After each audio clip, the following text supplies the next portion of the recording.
प्यारे बच्चों, स्वागत है आप सभी का एक बार फिर से नई क्लास में।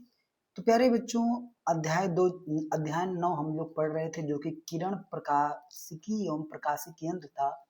इसका हम आज क्लास 2 देखेंगे। क्लास 1 मैंने आपको बताया था प्रकाश के बारे में और प्रकाश के परावर्तन के बारे में बताया था। अगर उसको अभी तक आपने नहीं देखा है तो इस वीडियो को देखने के बाद उसको जरूर देखिएगा।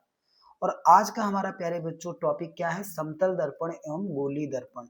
ये टॉपिक इसलिए प्यारे बच्चों इम्पोर्टेंट है क्योंकि अगर हम इसको नहीं पढ़ेंगे, ये कह सकते हैं एक प्रकार की क्या है, नींव है इस चैप्टर की। इस चैप्टर की नींव है, दर्पण की क्या है, एक नींव है। तो जब तक हम समतल दर्पण एवं गोलीय दर्पण नहीं पढ़ेंगे या उसके बारे में नहीं समझ पाएंगे तो हम आगे के क्वेश्चन को या थ्योरी को हम समझने में असमर्थ रहेंगे। चूंकि प्यारे बच्चों एक इम्पॉर्टेंट टॉपिक है और यहाँ से जो है आपको एक या दो प्रश्न देखने को मिल जाते हैं कभी कभी ऑब्जेक्टिव में, ठीक है ना। तो चलिए इसको हम शुरू करते हैं। और शुरू करने से पहले अगर आप इस चैनल पे नए हैं तो चैनल को सब्सक्राइब करिएगा और हमारे इस वीडियो को लाइक करिएगा। तो चलिए प्यारे बच्चों, हम आज पहला जो हमारा टॉपिक रहेगा वो क्या रहेगा प्यारे बच्चों? समतल दर्पण के बारे में हमारा टॉपिक रहेगा। पहला टॉपिक क्या हम पढ़ेंगे? समतल दर्पण। बोले तो प्यारे बच्चों प्लेन मिरर। देखो प्लेन मिरर क्या होता है प्यारे बच्चों? प्लेन मिरर का मतलब क्या होता है, पूरी सी बात समझो यहाँ पे। प्लेन का मतलब ये हो गया पूरी, प्यारे बच्चों अगर पूरी सतह प्यारे बच्चों क्या रहे, सपाट रहे, इस तरीके से पूरी सतह क्या रहे इसकी, सपाट रहे और सीधा रहे, तो इसे हम क्या बोलेंगे प्यारे बच्चों? समतल दर्पण कहेंगे। कौन सा दर्पण कहेंगे प्यारे बच्चों? समतल दर्पण कहेंगे, जिसको हम लोग क्या बोलते हैं इंग्लिश में? प्लेन मिरर कहेंगे। तो परिभाषा देखो मैंने यहाँ बताई भी है कि जिस दर्पण की परावर्तक सतह पूरी तरह से समतल यानी सपाट होती है उसे हम कौन सा दर्पण कहेंगे प्यारे बच्चों? समतल दर्पण कहेंगे। समतल दर्पण का एग्जाम्पल ये है कि जिसमें आप लोग अपना चेहरा देखते हैं, ठीक है ना, चेहरा देखते हैं, आप कंघी करते हैं, सुबह उठ के आप अपना मुंह देखते हैं, चेहरा देखते हैं। तो जिस दर्पण का आप यूज कर रहे हैं, जो घरों में आपको आसानी से देखने को मिल जाता है, वो हमारा कौन सा दर्पण होता है प्यारे बच्चों? समतल दर्पण होता है, प्लेन मिरर होता है। ये बात आपको समझ में आ गई? तो कोई अगर आपसे पूछे कि समतल दर्पण क्या होता है, तो जिस दर्पण की परावर्तक सतह पूरी तरह समतल होती है उसे समतल दर्पण कहते हैं, ठीक है ना। अब देखो मैंने इसके पहले वाले ही क्लास में बताया था कि आपका प्यारे बच्चों परावर्तन जो होता है, परावर्तन मैंने आपको बताया था, परावर्तन जो होता है आपका प्यारे बच्चों कितने प्रकार का होता है? परावर्तन मैंने बताया था आपका दो प्रकार का होता है। परावर्तन मैंने बताया था आपका दो प्रकार का होता है। कौन कौन सा बताया था प्यारे बच्चों? एक मैंने आपको बताया था नियमित परावर्तन। कौन सा परावर्तन बताया था? एक मैंने आपको बताया था नियमित परावर्तन और दूसरा मैंने आपको बताया था विसरित परावर्तन। विसरित परावर्तन, दो मैंने परावर्तन आपको बताए थे, नियमित परावर्तन और विसरित परावर्तन। ये दोनों क्या होते हैं इसको हम लोग आपको बताता हूँ मैं एक बार आपसे फिर से। नियमित परावर्तन और विसरित परावर्तन, देखिए इसमें क्या होता है कि जब प्रकाश किरणें किसी पृष्ठ से टकराती हैं और सभी प्रकाश किरणें प्यारे बच्चों उसी दिशा में एक नियमित रूप से उसी दिशा में निकल जाती हैं, तो वो हमारा होता है नियमित परावर्तन। और विसरित में क्या होता है, जैसे किरणें यहाँ पे प्यारे बच्चों टकराती हैं और ये बिखर जाती हैं। टकराने के बाद क्या होता है प्यारे बच्चों? बिखर जाती है। मान लो एक किरण यहाँ पे चली गई, ये वाली इधर चली गई, ये वाली इधर चली गई, तो ये हमारा होता है विसरित परावर्तन। तो नियमित परावर्तन के प्यारे बच्चों उदाहरण मैंने आपको बताया था कि जैसे समतल दर्पण, क्या मैंने बताया था आपको? समतल दर्पण। तो समतल दर्पण में प्यारे बच्चों कौन सा परावर्तन होता है? नियमित परावर्तन होता है। और जो आपके दीवार होते हैं ये सब में कौन सा होता है आपका? विसरित परावर्तन होता है। तो मेरे कहने का प्यारे बच्चों सीधा सा मतलब ये है कि समतल दर्पण अगर कोई आपसे पूछे तो कौन सा होता है, तो समतल या प्रकाश किरणों को प्यारे बच्चों क्या करता है? नियमित रूप से परावर्तित करता है, नियमित रूप से परावर्तित करता है। यानी प्यारे बच्चों समतल दर्पण में कोई पूछे कौन सा परावर्तन होता है, तो नियमित परावर्तन होता है। कौन सा परावर्तन प्यारे बच्चों? नियमित परावर्तन होता है, नियमित परावर्तन होता है। और सबसे इंपॉर्टेंट बात ये होती है इसकी प्यारे बच्चों कि जो हमारा समतल दर्पण होता है ये प्यारे बच्चों आभासी और सीधा प्रतिबिंब बनाता है। इस बात को आप लोग एकदम याद रखिएगा कि जो हमारा समतल दर्पण होता है प्यारे बच्चों वो कैसा इमेज बनाता है? आभासी तथा सीधा प्रतिबिंब बनाता है। वैसे आप लोग प्रतिबिंब के बारे में पढ़े भी होंगे थोड़ा बहुत, मैं यहाँ पे आपको प्रतिबिंब के बारे में थोड़ा सा आपको बता देता हूँ, ठीक है ना। थोड़ा सा आप खाली यहाँ पे देख लीजिए प्रतिबिंब के बारे में। प्रतिबिंब में क्या होता है प्यारे बच्चों कि प्रतिबिंब आपका दो प्रकार का होता है। प्रतिबिंब दो प्रकार का होता है आपका, एक तो आपका होता है आभासी प्रतिबिंब होता है एक आपका, और दूसरा आपका क्या होता है प्यारे बच्चों, वास्तविक प्रतिबिंब होता है। वास्तविक प्रतिबिंब होता है। प्रतिबिंब आपका दो प्रकार का होता है, एक आपका आभासी प्रतिबिंब हो गया और दूसरा क्या हो गया हमारा वास्तविक प्रतिबिंब हो गया। आभासी प्रतिबिंब प्यारे बच्चों कैसा होता है, आभासी प्रतिबिंब सदैव प्यारे बच्चों कैसा बनेगा, सीधा बनता है। क्या बनता है, सीधा बनता है। यानी अगर जो प्रतिबिंब हमारा आभासी रहेगा वो सीधा रहेगा, और वास्तविक प्रतिबिंब कहता कैसा होता है प्यारे बच्चों, ये हमारा उल्टा होता है। अगर कोई भी इमेज हमारा उल्टा बनता है इसका मतलब क्या होगा, वास्तविक होगा, और अगर वास्तविक है तो क्या होगा, उल्टा होगा। तो यहाँ पे यही चीज है कि समतल दर्पण जो होता है नियमित परावर्तन करता है, और एक कौन सा इमेज बनाता है प्यारे बच्चों, आभासी तथा सीधा प्रतिबिंब बनाता है। आभासी है तो सीधा, वास्तविक है तो उल्टा। इतनी बात समझ में आपको आ गई। जैसे यहाँ पे एक मैंने समतल दर्पण को यहाँ पे आपको बना के प्यारे बच्चों यहाँ पे दिखा दिया गया है, यहाँ पे ये समतल दर्पण ऐसे होता है, ठीक है। अब देखिए यहाँ पे वस्तु था, यहाँ पे प्रतिबिंब बना जो कि सीधा, इसलिए क्या हो गया आपका, आभासी हो गया। अब देखिए बात करते हैं समतल दर्पण के कुछ गुण के बारे में। इसके गुण से ही अधिकतर क्वेश्चन आते हैं। जैसे पहला क्वेश्चन तो यही हो गया कि समतल दर्पण कैसा प्रतिबिंब बनाता है प्यारे बच्चों, तो आभासी बनाता है और क्या बनाता है, सीधा बनाता है। तो समतल दर्पण से जो बनने वाला प्यारे बच्चों प्रतिबिंब होता, कैसा होता है वो, आभासी होता है। याद रखिए कैसा होता है, आभासी होता है। और अगर प्यारे बच्चों इमेज हमारा आभासी हुआ तो इमेज कैसा बनेगा हमारा प्यारे बच्चों, सीधा बनेगा, सीधा बनेगा, ठीक है ना। आभासी रहेगा और क्या रहेगा, सीधा रहेगा। अब यहाँ पे क्वेश्चन ये वाली बात तो बहुत इंपॉर्टेंट आपकी हो जाती है कि प्रतिबिंब का जो आकार होता है प्यारे बच्चों, वस्तु के आकार के क्या होता है, बराबर होता है। जैसे यहाँ पे मान लो अगर इस वस्तु की ऊंचाई जो है 5 सेंटीमीटर रहेगी, तो प्यारे बच्चों इसका प्रतिबिंब भी कितना बनेगा, 5 सेंटीमीटर का ही बनेगा। अगर 15 सेंटीमीटर हो गई वस्तु तो प्रतिबिंब कितना बनेगा, 15 सेंटीमीटर ही बनेगा। कहने का मतलब ये है कि प्रतिबिंब का जो प्यारे बच्चों आकार होगा वो वस्तु के आकार के क्या होगा, बराबर होगा। इसलिए प्यारे बच्चों इसका जो रेखीय आवर्धन होता है, क्या होता है प्यारे बच्चों, रेखीय आवर्धन जो इसका होगा, यम बराबर क्या होता है, आई बाई ओ, कितना होता है प्यारे बच्चों, एक हो जाएगा। कितना हो जाएगा, एक हो जाएगा।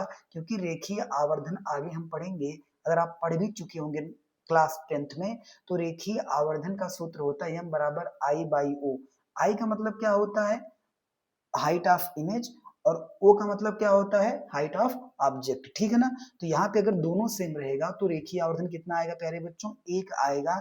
ये भी क्वेश्चन बोर्ड में पूछा जा चुका है। कितनी बात क्लियर हो गई ना कि प्रतिबिंब कैसा बनाता है, आभासी और सीधा बनाता है। प्रतिबिंब का जो साइज होता है वस्तु के साइज के बराबर होता है, इसलिए रेखीय आवर्धन कितना हो गया प्यारे बच्चों, एक हो गया, ठीक। चलिए आगे हम लोग बढ़ते हैं। आगे और इसके हम कुछ इंपॉर्टेंट गुण को जानेंगे। तो पहला गुण प्यारे बच्चों, दो गुण मैंने आपको बता ही दिया। इसके बाद अगला गुण है, चौथा गुण है कि प्रतिबिंब दर्पण के पीछे उतनी ही दूरी पर बनता है जितनी दूरी पर वस्तु दर्पण के सामने होती है, ठीक है ना। इसका मतलब ये हो गया प्यारे बच्चों कि अगर यहाँ पे मैं ये बात आपको समझाऊं, यहाँ पे जैसे मान लेते हैं यहाँ पे मैंने एक प्लेन मिरर बना दिया, ठीक है ना, प्लेन मिरर यहाँ पे बन गया। अब यहाँ पे देखने वाली बात है कि मान लेते हैं यहाँ से प्यारे बच्चों एक मैंने यहाँ पे रेखाएं खींच दी, ठीक है। अब यहाँ पे देखिए ऑब्जेक्ट मान लो यहाँ पे है, ठीक है ना, ये हमारा क्या है प्यारे बच्चों, ऑब्जेक्ट है।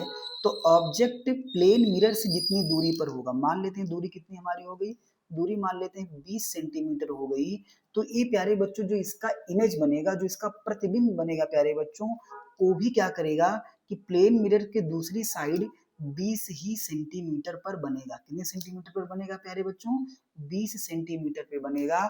यानी अगर आपको इतना पता ही है कि दर्पण से जो वस्तु की दूरी होती है उसे हम यू दिखाते हैं, और दर्पण से जो इमेज की दूरी होती है यानी प्रतिबिंब की दूरी उसे बी दिखाते हैं, तो हम ये कह सकते हैं प्यारे बच्चों, ये हम कह सकते हैं कि u बराबर क्या होता है, बी होता है। किसके लिए प्यारे बच्चों, समतल दर्पण के लिए। समतल दर्पण के लिए क्या होता है, u बराबर v होता है। तो उम्मीद करते हैं बात आपको समझ में आई होगी कि जो प्रतिबिंब होता है प्यारे बच्चों, प्रतिबिंब दर्पण के पीछे उतनी ही दूरी पर बनता है जितनी दूरी पर वस्तु दर्पण के क्या होती है, सामने होती है। तो यहाँ पर आप देख भी पा रहे हो कि यहाँ हमने प्लेन मिरर बनाया है और यहाँ से इसकी दूरी u है और यहाँ से कितनी है, b है। तो हमारा फार्मूला क्या हो जाता है यहाँ पे, u बराबर b। ठीक है, चलिए आगे देखते हैं प्यारे बच्चों।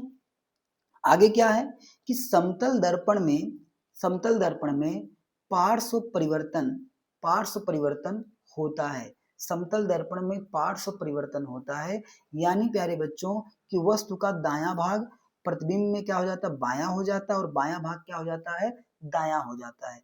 यानी इस बात को आप समझिएगा, यहाँ पर बात समझिएगा कि समतल दर्पण में प्यारे बच्चों क्या होता है, पार्श्व परिवर्तन होता है। क्या होता है, पार्श्व परिवर्तन होता है। तो पार्श्व परिवर्तन जो प्यारे बच्चों ये होता है, पार्श्व परिवर्तन में होता क्या है, इस चीज को हम आपको बताते हैं। पार्श्व परिवर्तन में क्या हो गया कि प्यारे बच्चों बायां का दायां होता है और दायां का बायां हो जाता है, यानी लेफ्ट का क्या प्यारे बच्चों क्या हो जाएगा, लेफ्ट का आपका राइट हो जाएगा और राइट का क्या हो जाता है, लेफ्ट हो जाता है। जैसे देखते हैं यहाँ पे, अगर प्यारे बच्चों आप कभी भी समतल दर्पण में जाइएगा और अपना आप लेफ्ट हैंड उठाइएगा, लेफ्ट मतलब आप अपना बायां बायां हाथ अगर आप ऊपर उठाओगे तो आप इमेज में देखोगे तो इमेज का क्या उठेगा, वहां पे दायां उठेगा। आप बायां उठाओगे तो इमेज में क्या उठेगा, दायां उठेगा। और अगर आप अपना दायां हाथ उठाओगे प्यारे बच्चों तो क्या उठेगा, आपका बायां हाथ उठेगा। तो यही होता है आपका पार्श्व परिवर्तन। पार्श्व परिवर्तन क्या हो गया कि लेफ्ट का राइट हो जाता है और राइट का क्या हो जाता है, लेफ्ट। किस दर्पण की क्वालिटी है, तो ये क्वालिटी किस दर्पण की प्यारे बच्चों है, समतल दर्पण की क्वालिटी है। किस दर्पण की क्वालिटी है, समतल दर्पण की प्यारे बच्चों ये क्वालिटी है। अब देखो अल्फाबेट के भी पार्श्व परिवर्तन होते हैं। जैसे प्यारे बच्चों अगर बी को हम मिरर में देखेंगे तो कैसा दिखाई देगा हमको, इस तरह से दिखाई देगा। सी को देखेंगे तो ऐसा हो जाएगा, डी को प्यारे बच्चों देखेंगे तो डी ऐसा हो जाएगा, ई को देखेंगे तो प्यारे बच्चों ई ऐसा नजर हमको आएगा, समझ रहे हैं ना। यफ को देखेंगे आप तो यफ हमको ऐसा नजर आएगा। कुछ अंग्रेजी अक्षरों का पार्श्व परिवर्तन होता है लेकिन हमको अनुभव नहीं होता।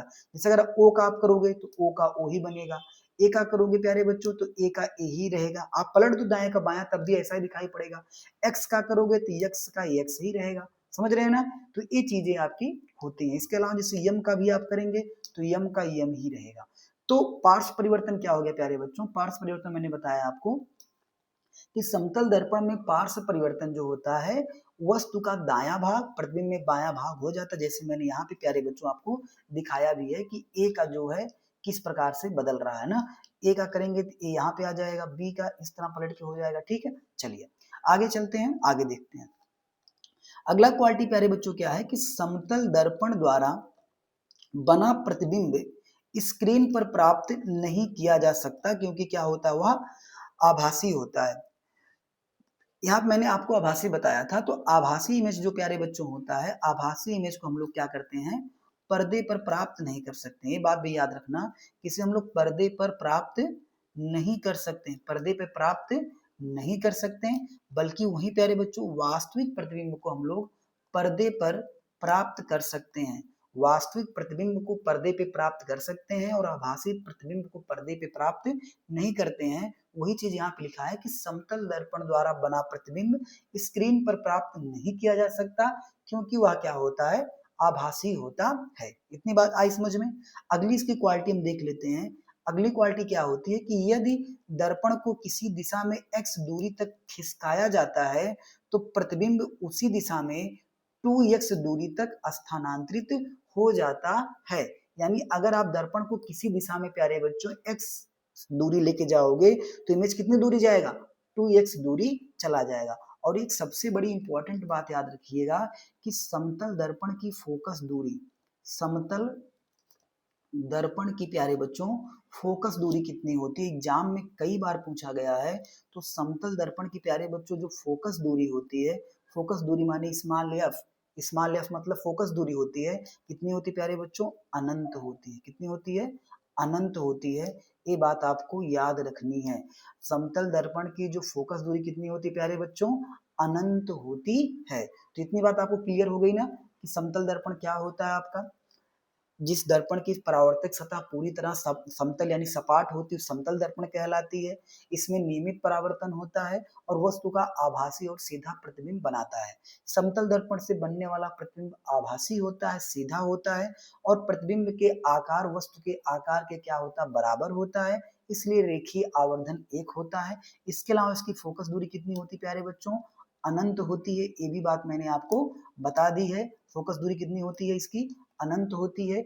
और यहाँ पे मैंने ये भी आपको बता दिया कि नियमित परावर्तन मिश्रित क्या होता है। और ये बातें आपको याद रखनी जरूरी है कि प्रतिबिंब दर्पण के पीछे उतनी ही दूरी पर बनता है जितनी दूरी पर वस्तु दर्पण के सामने होती है। तो प्यारे बच्चों, आज की क्लास को यहीं पे समाप्त करते हैं और अगले क्लास में हम लोग प्यारे बच्चों क्या पढ़ेंगे, गोलीय दर्पण के बारे में पढ़ेंगे, जो कि समतल दर्पण हमारा लंबा हो गया, इसमें हम गोलीय दर्पण अगले नेक्स्ट वीडियो में पढ़ेंगे। तब तक कितना का नोट बनाइए, तैयार करिए और मिलते हैं अगली वीडियो में अगले टॉपिक के साथ।